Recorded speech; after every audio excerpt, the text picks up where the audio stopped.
of a pro football team for the first time. In fact, Peterson had missed part of the week of preparation to attend the funeral and be with his mom Terry, brother David, and sister Kathy in Louisiana. So Peterson was about to take the field in his professional debut with a hole in his heart. That morning, the Eagles' public relations staff had warned me that I only had time for 3 questions. Talking to an NFL head coach before the game at the stadium is pretty rare. It happens maybe once or twice a season. Got to be a coach who's pretty comfortable dealing with the media. Let's put it this way, it's not something Patriots coach Bill Belichick would ever agree to do. Peterson is the polar opposite. But still, it was his first game. I can tell you for a fact, having covered the NFL for 25 years, that just doesn't happen.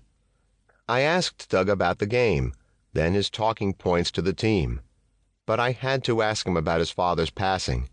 I knew it was touchy, but if I didn't ask it, I would be derelict in the basic duty of journalism. He was ready for it. "Doug," I said, "what advice do you think your dad would give you this morning?"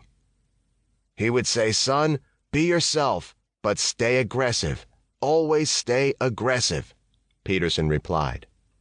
Covering his tenure for 2 years, I always came back to that interview as a guidepost to understanding Peterson's go-for-it mentality in his first year as the Eagles head coach, an approach that was perfectly suited for his rookie quarterback Carson Wentz, the young buck from North Dakota who took the franchise and the NFL by storm in 2016.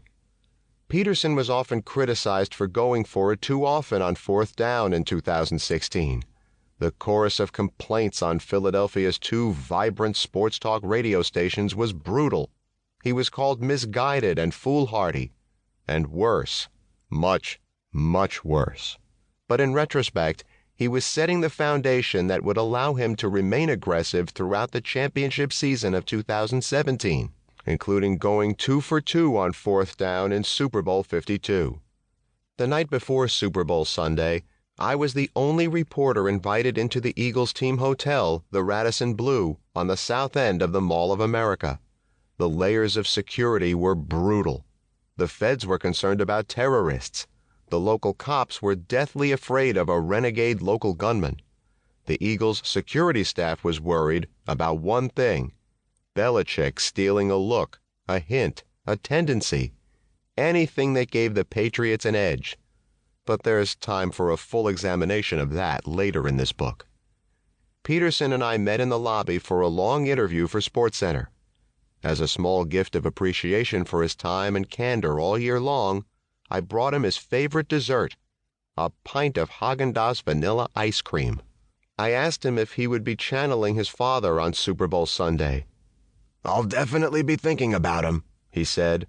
"I'll be thinking about what he told me." Which brings us to the most famous and successful 4th down play in Super Bowl history, the Philly Special. Now, I want you to think about this for a minute. NFL coaches by nature are conservative. They rarely go for it on 4th down.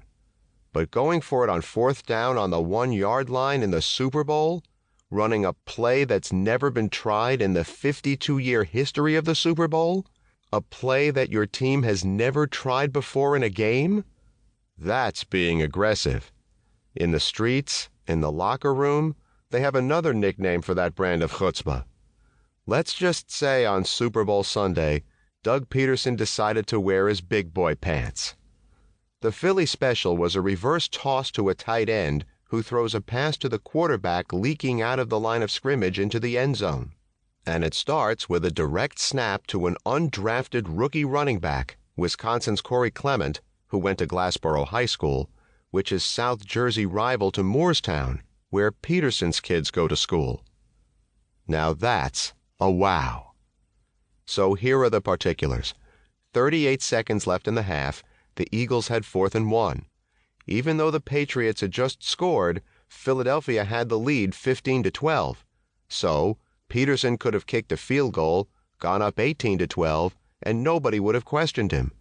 But Peterson's defense was failing him, and he knew it. They could not stop Tom Brady, and would not stop him until late in the game, which Peterson had no way of knowing. To keep listening to this audiobook, I've left you a link in the description so you can do it, at no cost thanks to Audible's 30-day free trial.